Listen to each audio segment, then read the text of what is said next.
You're listening to Left Up the Valley 2.0, Atheist, Skeptic, and Humanist Radio. All right, our next guest is Ian Harris. He is a comedian. He also has a podcast called Critical and Thinking. How are we doing? You got some specials too, if I'm not mistaken. Yeah. Doing well, thanks. Yeah, couple of comedy specials that you could maybe find if you really dug deep enough. They are in the obscurity now folder, but yes. What's awesome. So how long have you been doing comedy? Let's see. October will be 30 years. Oh, wow. Yes. That's Although awesome. I'm not doing it. Since the pandemic, I've done one show since 2020. So, yeah. So I don't know that I'm going back to it because I don't. Yeah, I don't know. We'll see. We'll see what happens. I've got a bunch of other stuff going on. And I'm just like, maybe I'll get back to it. Maybe I won't. I'm probably not getting another special for various reasons. So I'm like, what's the next thing I'm going to do? You know? Right. Oh, okay. Ian, you look like you're 35, so you've been doing comedy. Yeah. You know, telling jokes at your classmates doesn't really count here. That's not really right. My teeth look like they're 60. So 51 this year. 51 this year. 51. So. Wow. Oh man. I started right around. Well, I tried to start on my 21st birthday. So I grew up in the Bay Area, and I tried doing comedy when I was 18. It's all I wanted to do was comedy and write screenplays. So I was trying to do stand-up comedy when I was like 18 years old, and the only place in San Francisco, there's the Punchline, and I believe they were 18 and over, but at the time they weren't doing a showcase, so they wouldn't let me do the showcase or whatever the deal was. I don't know. And I used to bug them every week, and they would just be like, no, there's no open mic here. Go to an open mic. The only open mic was the Holy City Zoo, which is a very, very famous little tiny hole-in-the-wall comedy club that Robin Williams was a part owner for a while. And it was just like all these super famous people came to the Holy City Zoo, but it was 21 and over. So on my 21st birthday, I tried to go do comedy, and I went down to the Holy City Zoo after bugging everybody for like 3 years. And I was a comedy nerd, so I knew I knew who everybody was, even if they weren't famous at the time. A lot of them are famous now. But like I remember Patton Oswalt was up there that night. He was not remotely famous at the time. And Robin Williams did a set. And I think Wiley Roberts, who was like a Bay Area hero, Johnny Steele, like all these guys that I looked up to. And I'm like, there's no way I'm going to try to go up and do my first time ever on stage and follow these guys. So I chickened out my first time on stage. Oh no! I'm not going to go after Robin Williams. Sorry, no. So I ended up doing it October 18th, 2000, or October 18th, 1992 was my first time. I had moved to LA because I had a screenplay that I wrote that got optioned, and I moved to LA and went on stage at the Ice House at this showcase that I had auditioned for in October 18th, 1992. I still have the videotape. Wow. So that place, it was called, what, the zoo? What was it called? Was it the Holy City Zoo? Holy City Zoo? Did you practice in front of like a real zoo first with a cage of hyenas? Yes, exactly. Yeah. Okay. Yes, it was a zoo in the Vatican. Kevin doesn't know what to do with himself. There's a real comedian on the show. I would not even try to comedy this guy. No way. But you know, it's good though. Just go if you go to the monkey cage, then you get used to people throwing their shit on you. So, so that's always good. Which works well when you go to places like when you do what I do and you go to like the Deep South. It's very similar. They throw their shit on you there too. I was good.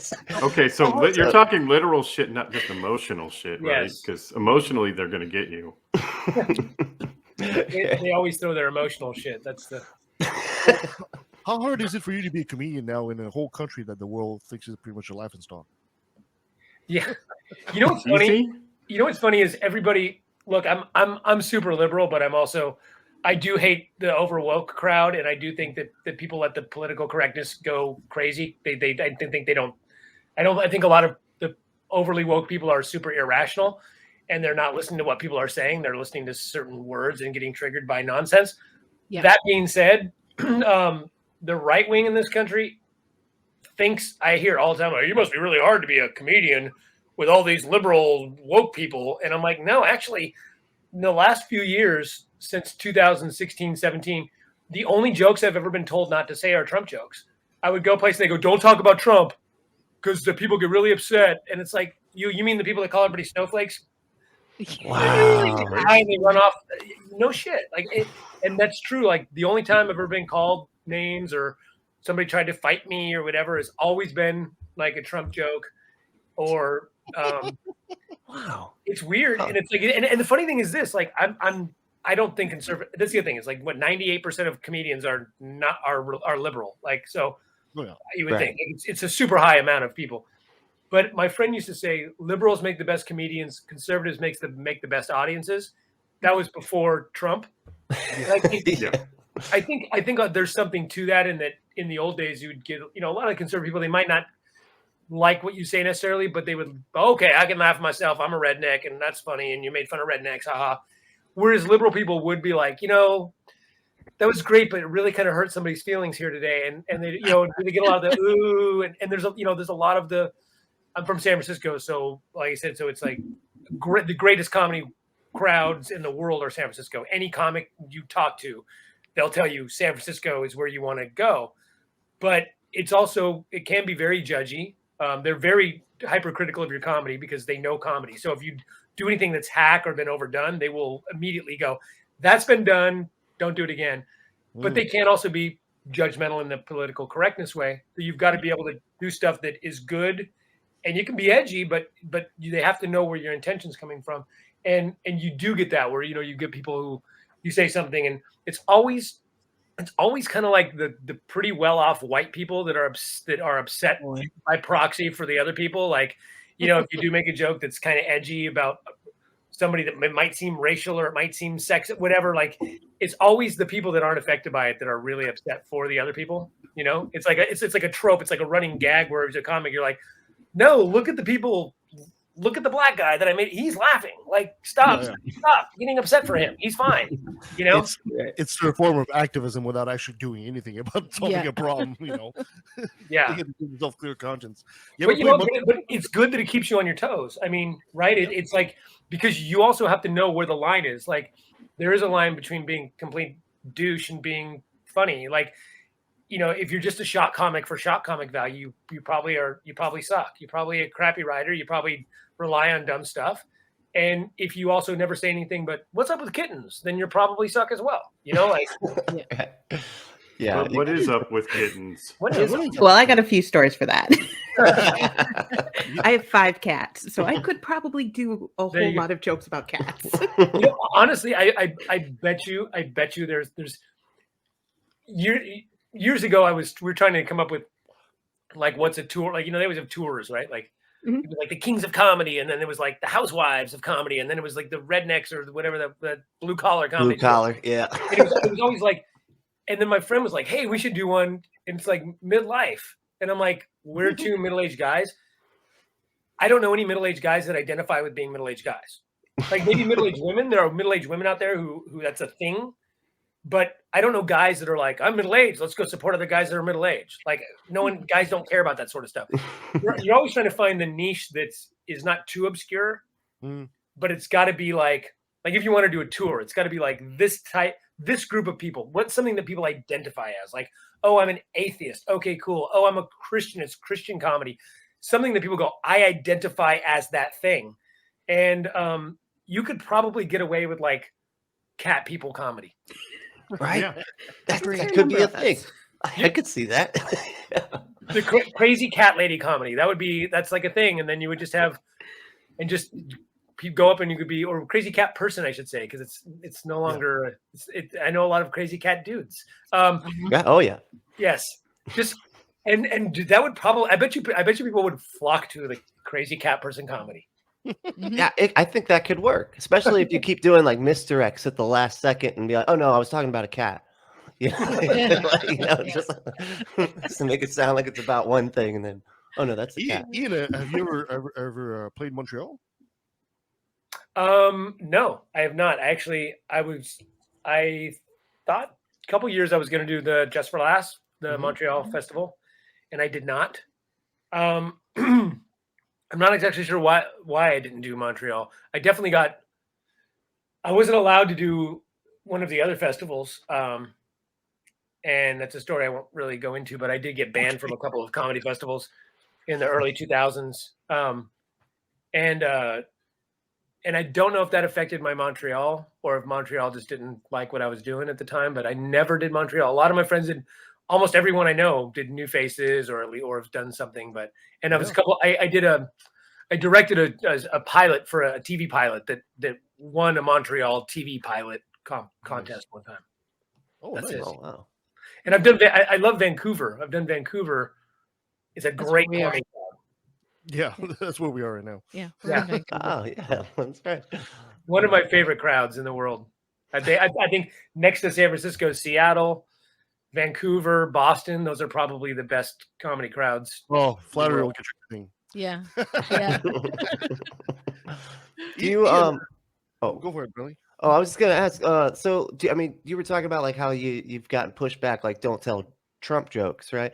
Do you get that same kind of thing with atheist jokes, or have you not had much pushback there? Or? Well, I mean, a little bit, I guess. Like, so here's the thing. So I did comedy from like 92 to 2006 full time, pretty much. That was my job. And then in 2005, my wife had a kid. I didn't have a kid. I am not capable of doing but so we had a kid, and I was doing a lot of voiceover work and a lot of other stuff. And like I said, I'd literally been banned from a couple of comedy festivals. I was up for Mad TV, went to producers like 3 years in a row. I thought I was going to replace Jimmy Fallon on SNL. And it's a long story, but basically I was supposed to go meet Lorne Michaels. I had my whole thing planned. And then last minute they were like, no, we're going to do something different. And I ended up not getting that opportunity. And that's when they brought in, I believe, Lonely Island. I think they changed. They wanted me to come in because I can do impressions. So they were going to have me kind of be the impression guy. But one person didn't like my look. They thought I was too edgy looking. So I didn't end up going to meet Lorne Michaels. And then after that, I had a kid, and I was like, I don't really want to be on the road full time with the kid. I don't want to be that dad that's like, see you in 20 weeks, honey. I didn't want to be that thing. Yeah. So I quit doing comedy for about 4 or 5 years. And then I was like, I'll just go up on stage in LA. And I just never did because I just didn't care about it. I'm not a big fan of doing showcase shows in LA unless it's like for something. I prefer to do like, give me a stage and let me do an hour. Like, I don't want 5 minutes in front of people who don't care to see me. So I just kind of fell out of doing comedy. And then 2011, I realized that my daughter was like, guys, 5 or 6. I don't remember. I think it was my 2011. So it was my 40th birthday. It was a Wednesday night. And I remember my wife was out of town and I was watching my kid. And I had been talking about like, I realized she never knew me as a comedian. So my whole adult life, like all I've ever really done as an adult, as a job has been stand-up comedy. And then here's my daughter who's like 5 going on 6. And she didn't know that I was a comedian. She thought I was a voiceover guy and a guy who trained fighters. And she was like, never occurred to her that she had, no idea basically how I identified. So I felt weird. I was like, that's so strange that my daughter doesn't know who I am.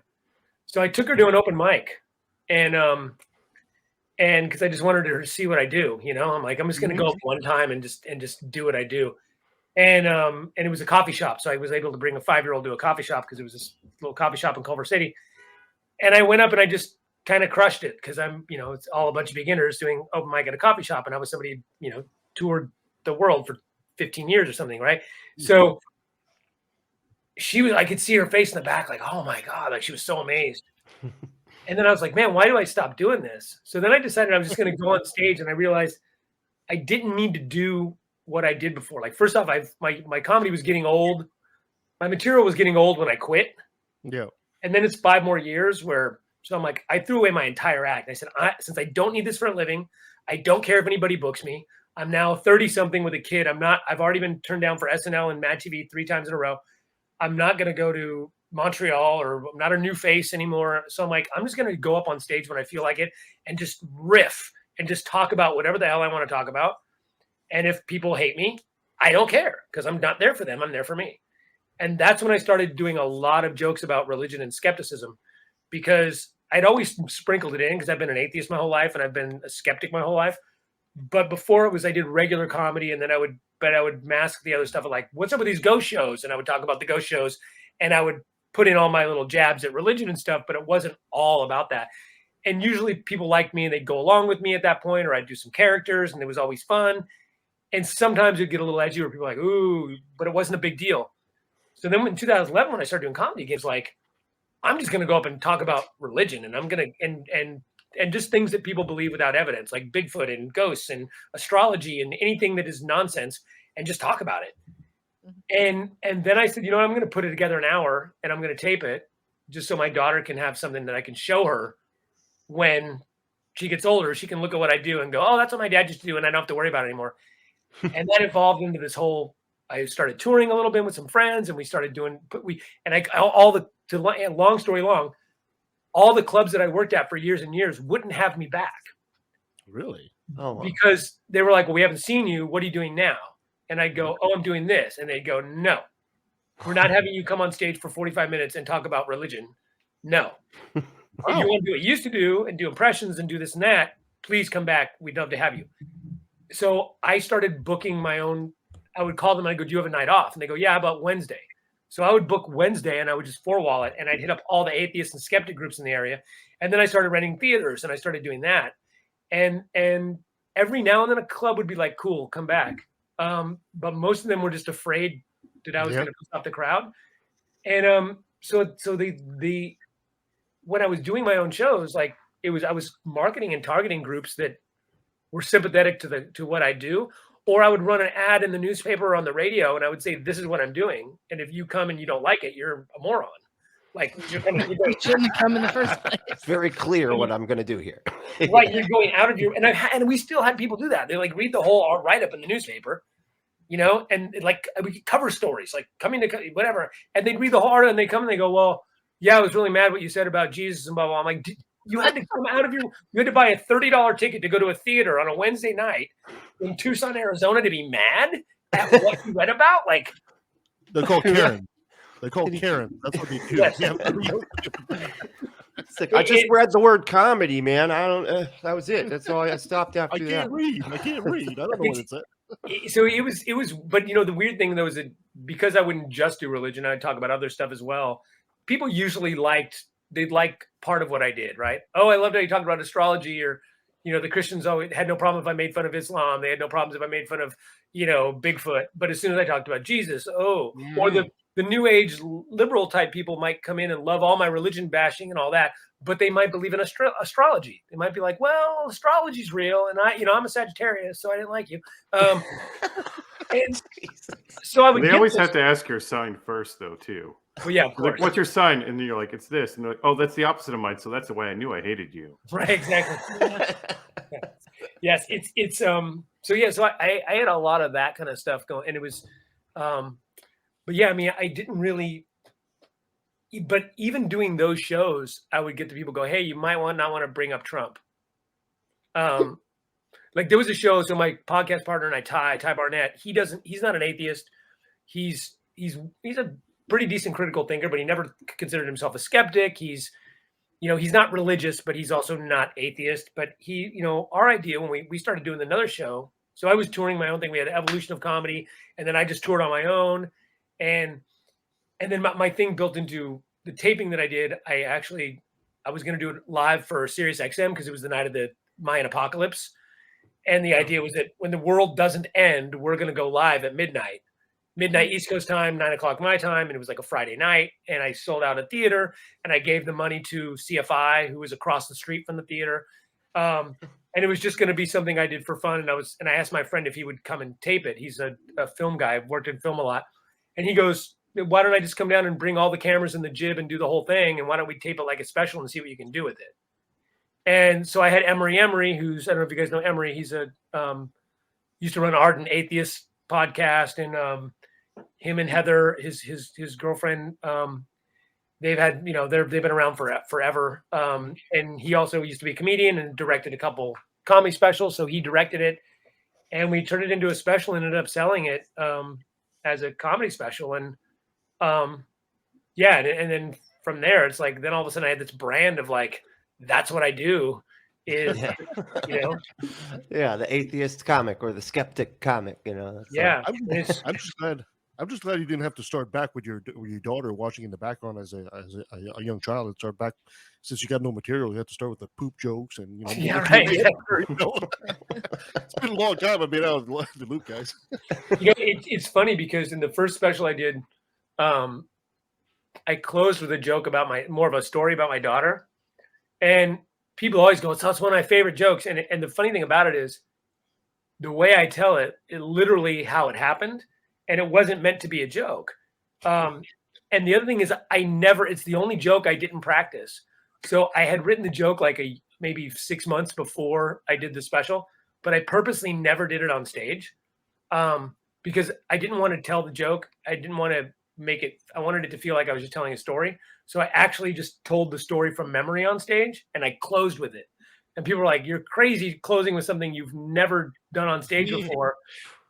But it ended up being like huge that people still talk about. Like I still get emails from people, or if I do shows, they're like, "Are you going to do that original sin thing?"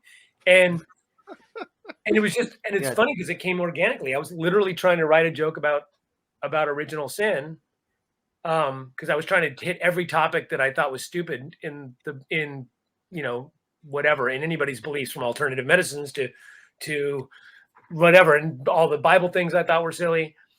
And I could not come up with a joke that hadn't been done 1,000 times, right? Mm-hmm. So I was trying to talk with a friend to talk it out on the phone in the car. The car's Bluetooth, and you can hear the whole conversation right in the car. And my kid was like 6 at the time, maybe I think it's around 6.5. And when we hung up the phone, she's like, "What are you talking about? What is this original sin thing?" And I had this whole conversation with her because I'm like, because she didn't even know what I was talking about. She didn't know anything about the Bible. I obviously didn't, subject her to that. And so I had to explain it to her I'm not going to do the whole joke, but I did this explain it to her in this metaphor. And I made this ridiculously over the top metaphor. And she goes, "Dad, that's funny, but can you actually just tell me what really happened?" I remember this. And I literally told everybody in the face. Yes, exactly. And then I literally told her the actual story, and she goes, "Could you please quit making up stupid stories and tell me what happened?" And I was like, "Oh my God, that's hilarious!" Like a 6-year-old couldn't tell the difference between these two insanely ridiculous stories, and one was actually the Bible.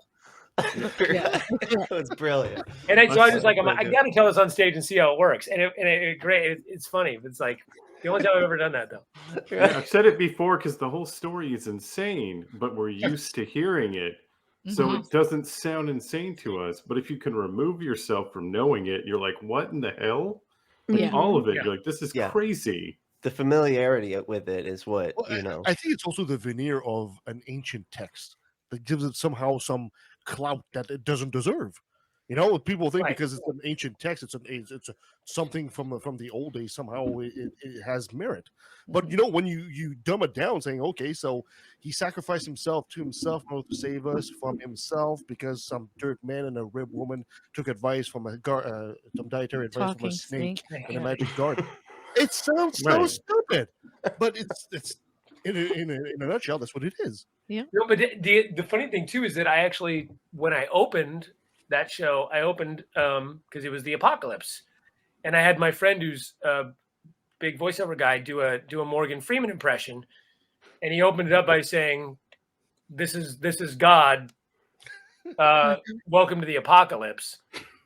And then he was like, "No, just kidding. Welcome, Ian Harris." And then I came on stage, and the thing is that I opened with all these. I just went through all the different apocalyptic claims, how what's his name said this, and just all the ones, and then there was this one, there was 67 of these claims and 304 of these claims, and I went through all the claims, and I'm like, and the only thing they have in common is that they're all bullshit, right? Like none of them have come true. But the thing about the Mayan apocalypse that I did like a little bit about that, which was, it's weird that we have this weird relationship with ancient stuff, where on one hand, they knew more than us. They're mystical. The Mayans must have known something that we didn't know. The Egyptians must have known something that we didn't know. And then at the same time, they were morons and couldn't move rocks. Yeah. So it must have been aliens. Yes. Right. Yeah. It's like, okay, so they're psychic and they can see the future and know when the world's going to end, but they can't move rocks and look at the lunar cycle because without aliens helping them. Like it's such a weird thing. Like, yeah, because if white people didn't do it, it must be aliens. That seems to be it's such a strange dichotomy because there's so much of that where it's like this kind of worship of ancient technology and all this sort of stuff, or ancient wisdom, yet their technology isn't so great. Like it's very strange, and I'm like, they're only a couple thousand years. They're identical to us. Like Homo sapiens have been around for what, hundreds of thousands of years at this point. Like we're talking about people a few thousand years ago.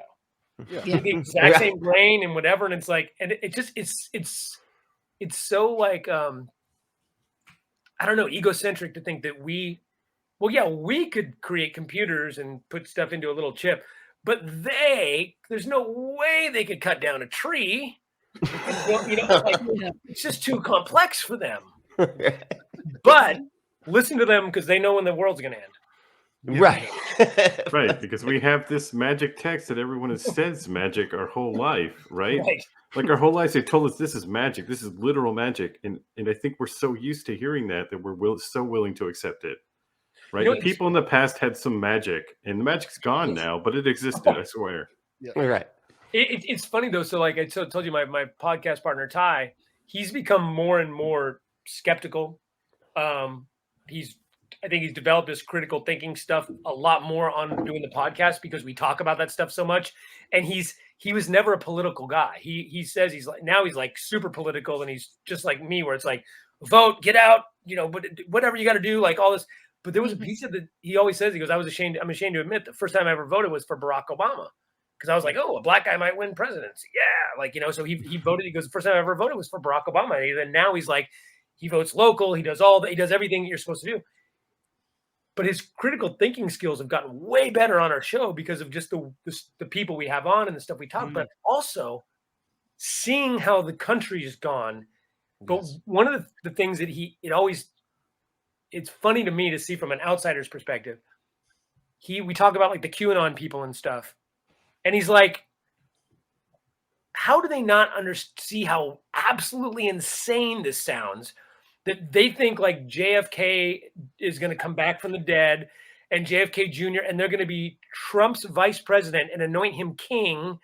And it's like, I mean, that's literally what they believe. And they're hanging out for almost a year now in Dallas, waiting for JFK to, like, if JFK was going to come back, he's going to go back there. But people were 100 years old. He loves too. that spot, He loves it. Yes, It's exactly. when his ghost first walked out of his body. And Fond memories. but he goes, we're talking, he's like, these people how could they possibly believe? And then he doesn't show up, and then they move the date, and then he doesn't show up again. And they're like, and why would JFK, a liberal, be Trump's vice? Why would he anoint Trump king and all this kind of stuff? And I go, dude, this is what I've been telling you for 20 years. It sounds like to me when people mention Jesus or Muhammad or any of these, like, he rode a winged Pegasus and he was in a cave and came out 3 days later. This is what it sounds like to me when religious people say stuff. I laugh out loud sometimes. I'm like, you really believe this? It's exactly the same as JFK's coming back. It's no different. Right. Nowhere, as much as it's just as insane. Yes, absolutely. But it's weird when you're used to that, like you're saying, like you're used to hearing magic, and so it doesn't seem crazy. But then when a new form of crazy comes along, you can recognize that new form of crazy if you weren't indoctrinated to it. And that's interesting. That should be like a lesson for everybody. I think Scientology is a perfect example of that because we haven't grown up hearing about it at all. Then it shows up and they're like, this is a crazy story. There's like, what is it, like war planes from an alien dude? I don't even know. It's completely nuts. We're all housing alien. Crazy the one before. That's what you have to do. Yeah. But it's just like, and I was listening in psychology, and psychology course, and they were saying the repetition. If you keep hearing something over and over, it doesn't even. You can know that it's a lie the first time, right? You hear it 20 more times from 20 different people, and even though you knew it was a lie, you start to accept it as a proposition just because of how frequently. And it's like almost like brainwashing tactics and stuff. Like you can just hear it, that repetition, and it just can program your brain. So I should start telling Amy every single day I have a really big penis. Yeah, do that. Yep. Wait, you don't already do that? We'll all confirm. So it makes it more credible. Okay, thank you. Exactly. Yes. Appreciate y'all. Serious question though, Ian. To piggyback on what Brentley was saying there, do you feel that often Hollywood also has some skin in the game there? For example, you hear the story of Jesus, but when Cecil B. DeMille's shows start showing up, all of a sudden it's not just a story you hear, it's something you actually saw on TV as well, and it gives you even more clout. But in what way? When you like, well, the Bible stories are ridiculous when you think about them, when you hear them.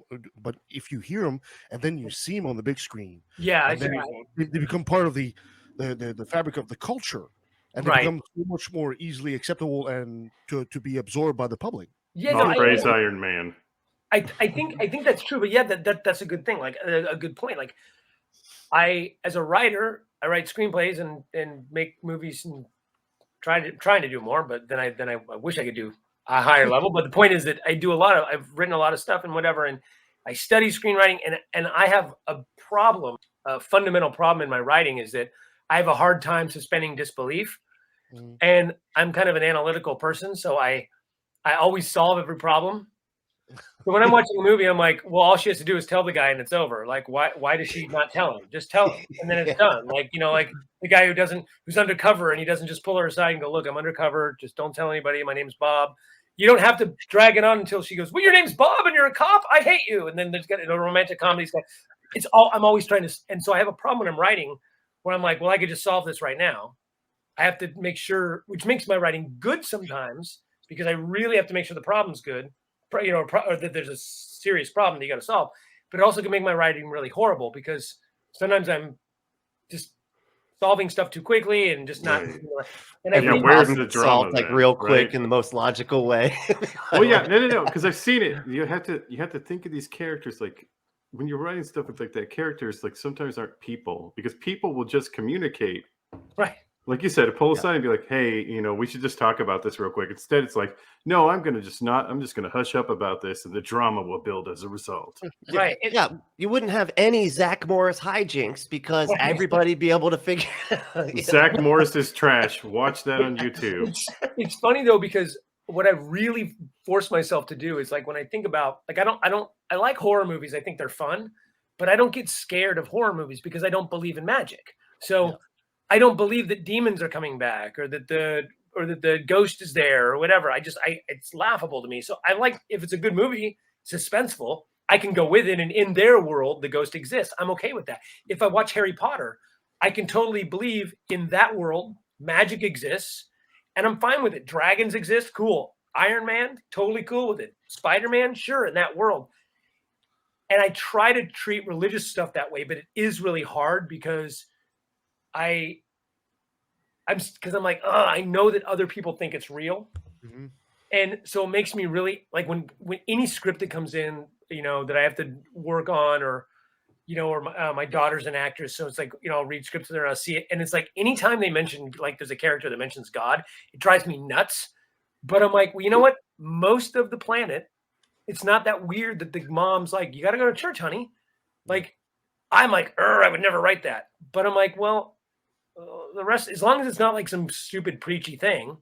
But I'm like, if it's just regular people going to church, well, that's what most people do. So that's okay if you're doing a movie about that and that character goes to church. Okay, that's cool. But it is funny though that we can, as like, non-believers, we can usually suspend disbelief for other magic, but it's really hard for that one, I think, because of that reason that we know other people don't think of it as, they think it's real. And I found that with it's kind of laughable to me with horror films. I have people walk out going, oh my God, I'm so scared. I'm like, well, of what? like it was a movie. Okay, see, I actually have to say, because with the horror movies, I can get scared of those things. And it's one of those, I know 100% it's not real. Don't believe it. But there's a part of my brain that goes, okay, but what if it is? And it's like, okay, fine. Yeah, and it's like, it'll be creeping in the back of my subconscious. And no matter how much I tell it to shut the fuck up, it comes back. So I actually have a weird relationship with horror movies because I enjoy a lot of the stuff with it, but I have to be careful because if it goes like The Nun is one where her visage has haunted my brain. And I know it's like I can't go too far with that one because my brain will try and turn it on me. Yeah, because like I know that this stuff isn't real, but guess what? The dreaming me doesn't. Yeah. He doesn't seem to care what is real. And when you have a really good imagination, you really feel like it's next to you. I think for me, like in the moment, I can be, especially if it's one that's jumping out at you and there's that. Oh, I hate jump scares. Startling. There's a difference between startling and being scared, right? Yeah. And while I'm in the moment of watching the movie, I'll be like, no, don't do it. But I think the difference is when it's over and I walk away. If the lights are out in the house, I don't go, man, is there a ghost going to come? Like if I hear a noise, I don't think like, but I know people that after they watch a movie, I was just having a conversation with somebody the other day about this, where they're like, you know, we watch stuff in movies and it becomes real to us if you believe it. And then, I mean, think about all the things. Think about aliens. Think about how aliens have been shaped and alien abductions and UFOs. And remember in the old days, they were little green men from Mars. And it wasn't flying saucers. There was just spaceships. I don't even know what the spaceships were at the time, but it was little green men because of Communion. The guy who wrote Communion described them as little grayish green men or whatever the deal was. Yeah. And then we had Area 51 or Roswell. And then someone saw something was a saucer shape. So then everything became flying saucers.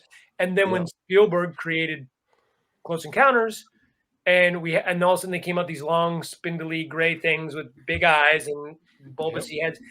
And then that got doubled down on, and now now people see and are abducted by the aliens that are in our culture created by movies. Yes, right. Yeah, that's so interesting. Which goes right back to what I was saying earlier. If Hollywood has some skin in the game, they really influence the tale, right, and give it life, make it more real for the rest of us. So.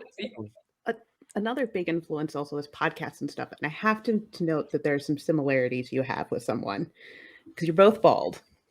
You both have a podcast. You both have fighting such. Are you the good twin of Joe Rogan? Yes. I'm Ho Jogan.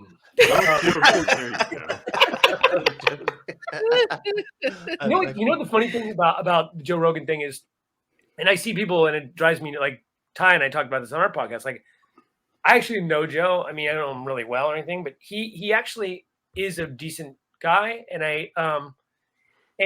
if you listen to what he said, a lot of the stuff he said, he wasn't really. A lot of people went after him for dumb stuff, and we talked about it on the podcast where he should have been. When he said the Planet of the Apes thing, I was like, whoa, that's insane. Yeah, that was bad. What's weird to me is that there's all these people I know that are still defending him, even after he came out and said what I said was wrong. And he said, I apologize. I should have never said that.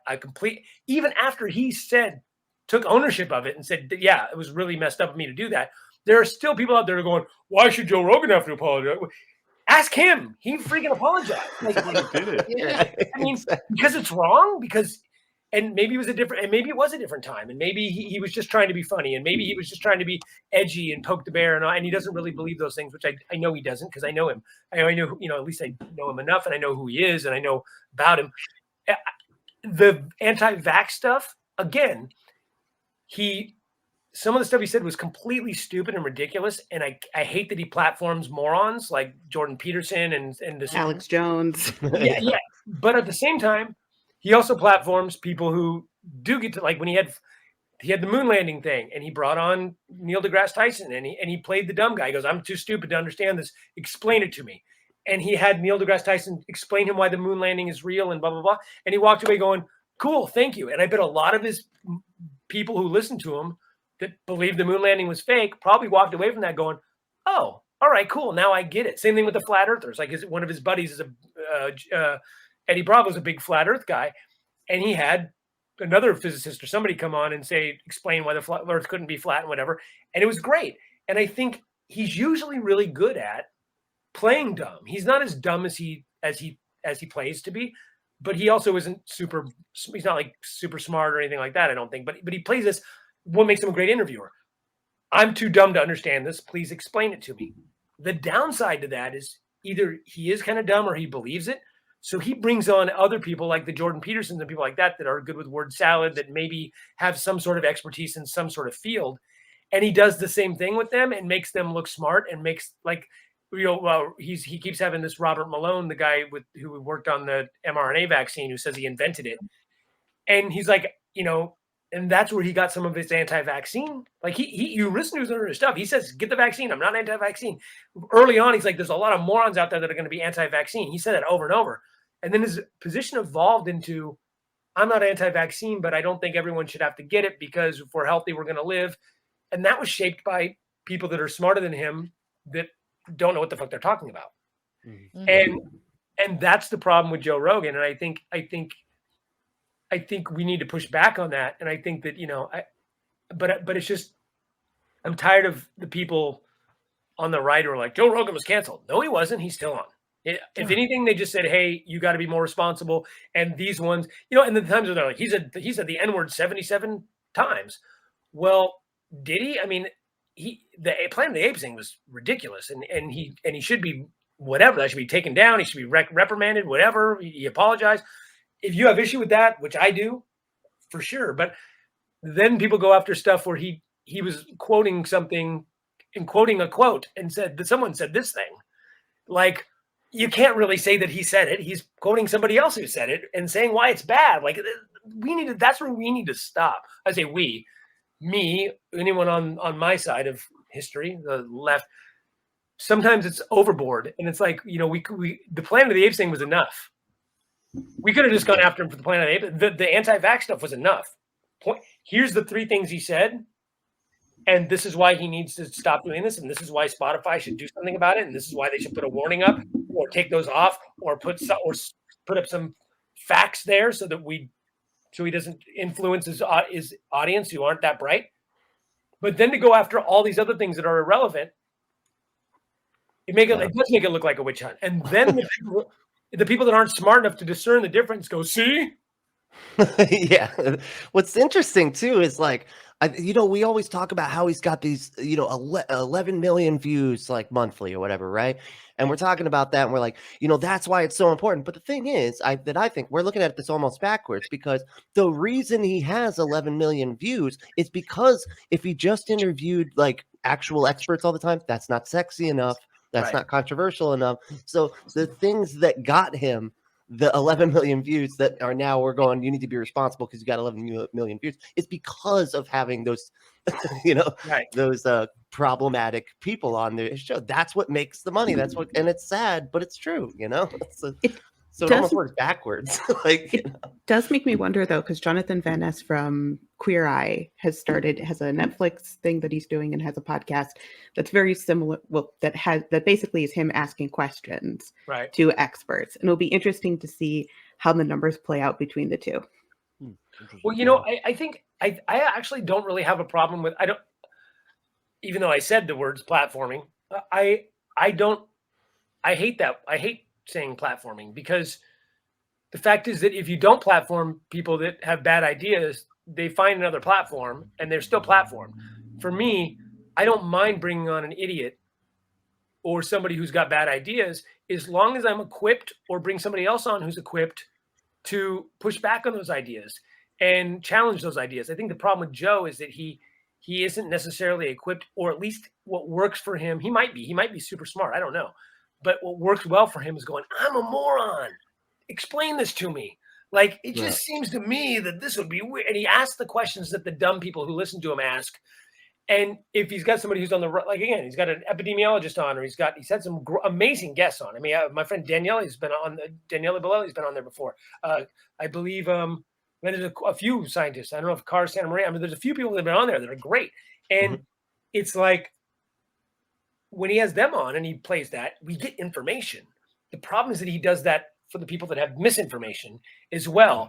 And sometimes he pushes back, but sometimes he's just not really equipped. I mean, Jordan Peterson, I think, is an idiot. But Jordan Peterson is very good at manipulating people with his words, and he sounds smart, you know. Yeah. And if you don't know what he's talking about, and you don't know exactly what he's saying, or and it's really hard to push back against that. I'm not sure he knows what he's talking about. Is that? I said I'm not sure he knows what he's talking about. Yeah, exactly. For sure. Because he's got that reputation of being smart, he can say really stupid things, and people still go, "But well, that couldn't be as stupid as he's smarter than that." No, that's not as stupid as it sounds. You know, like the climate change means everything and all that type of stuff. It sounds like it's smart. Have another person on as well that they can debate. That would be really cool. I mean, I know that that's necessarily Joe's thing, and sometimes, I mean, most of the time Joe just has on like MMA guys or jiu-jitsu people, and he talks about that sort of stuff, and that's cool. Like and that's where it evolved into. It started there, and then somebody came on for some fitness guy came on, and then the fitness guy had other views, and then somebody else, and then one of his guys came on and started talking about flat Earth. It was a jiu-jitsu guy, and then he was like, "Oh, we got let's figure this out." So then he brought in like a Neil deGrasse Tyson to go, "No, here's what," and that's how it evolved into this giant thing with everyone wanting to be on a show and people asking, "Oh, I wrote this book and it's a bestseller," and just like, "Oh, it's astrology, cool. Let's bring that guy in and talk about astrology in his book," and I think it evolved into this thing that I don't think that's what Joe meant it to be, and but it would be nice to see him have alternate views or have an expert on.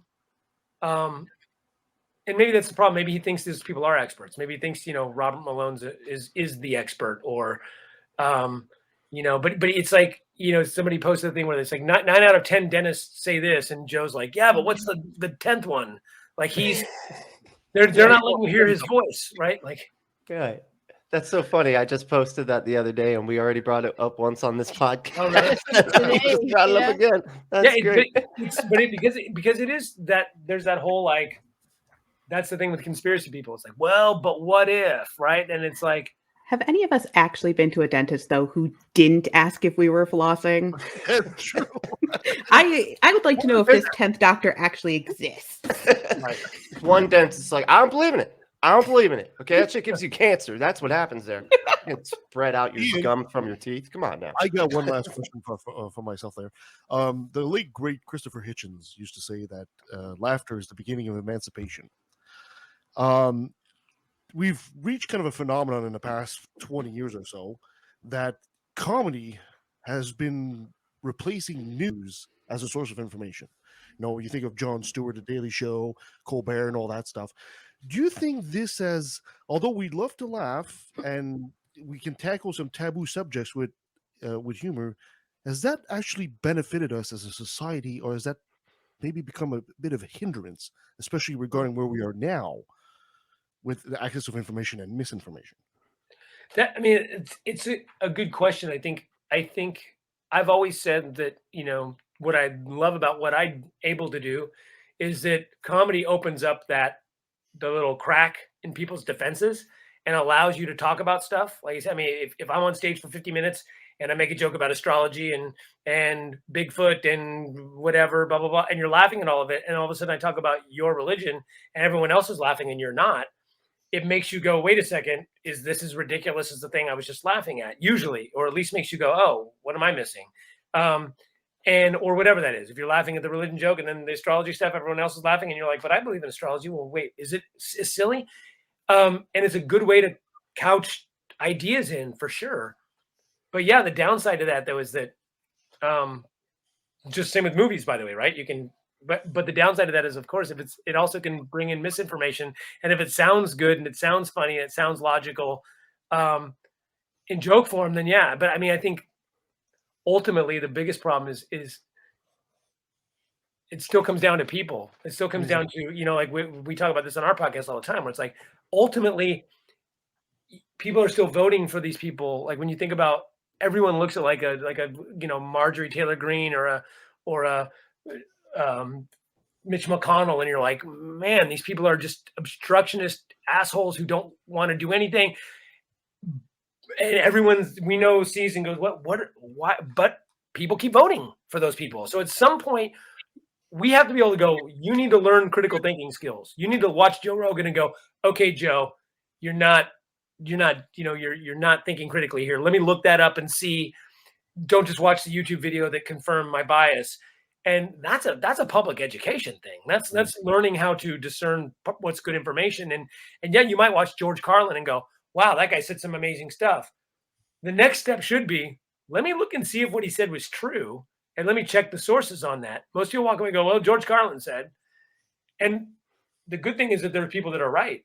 And, the Daily Shows often does their research, and that's great. But you also have Fox News, and you have other places that are trying to do comedy stuff now because it opens that up.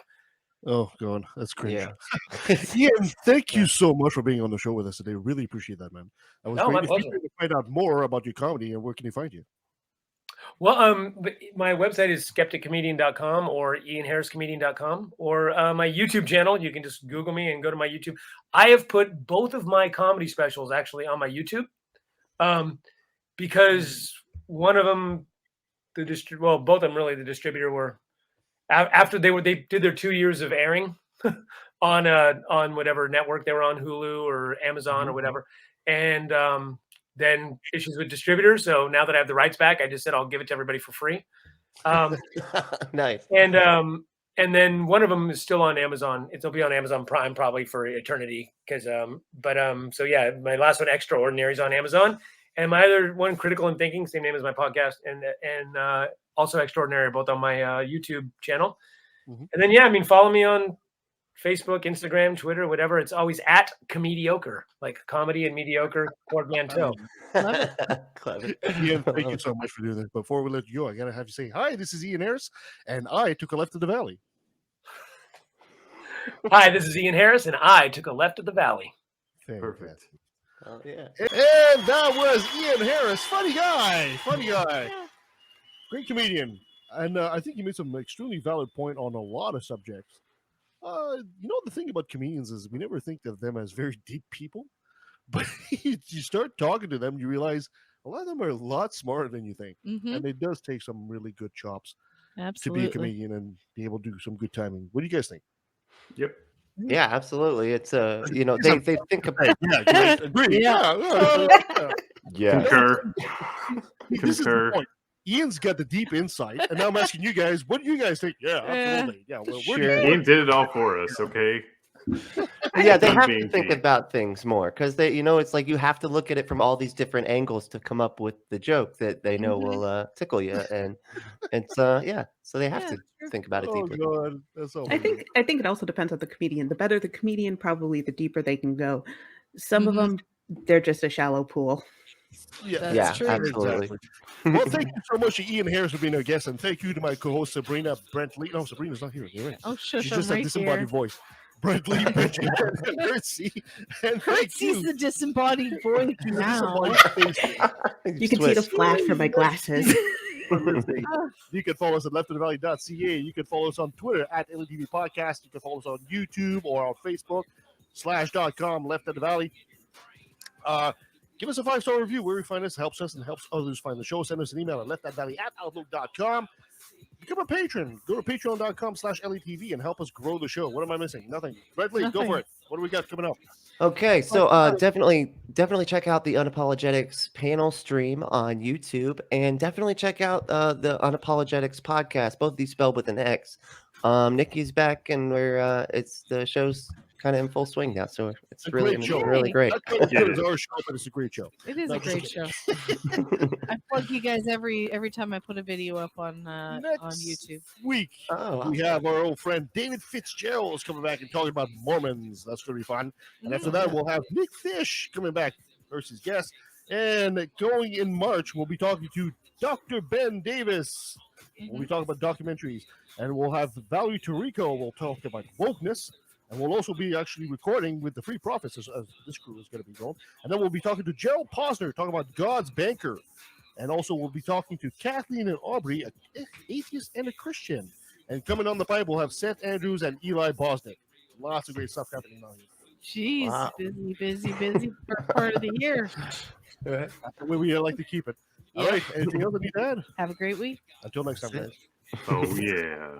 Be an atheist, a skeptic, a non-believer, an infidel, a heathen. I call it how I see it. I say it's ignorance, and you just call it faith and unsubstantiated claims. That's